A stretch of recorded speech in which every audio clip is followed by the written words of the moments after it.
Nagkagulo naman sa isang kainan sa Quezon City matapos magwasiwas ng itak ang isang lalaking customer. Ang suspect aminadong gumamit ng droga. Balitang hatid ni Darlene Cai.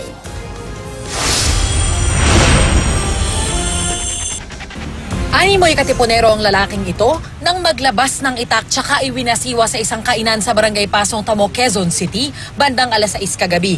Kinilala ang lalaki na si Dennis Villanueva, isang 29 anyos na construction worker. Kuha sa CCTV na nagpulasa ng ibang mga customer.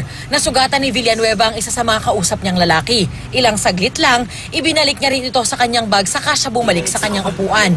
Maya-maya, biglang hinampas sa ulo si Villanueva ng isang lalaki mula sa kabilang table. At nang matumba, doon na siya hinawakan at inundayan ng mga sipa at suntok ng ilang lalaki. Kwento ng isa sa mga waitress, dumating daw na nag-iisa si Villanueva. Tapos nung umorder siya ng isang bote, lumipat siya sa kabilang lamesa sa ibang customer. Maayos naman daw ang lahat. Nagkakantahan at nagkakasiyahan pa nga raw sila. Lately na lang, ang sabi niya, Bisayan di pwedeng awayin. Pero wala namang away na nangyari.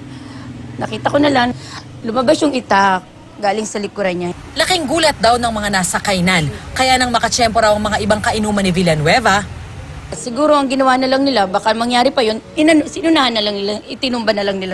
agad namang nakaresponde ang mga tanod at mga pulis, kaya arestado si Villanueva. Aminado naman siya na sa kanya ang itak.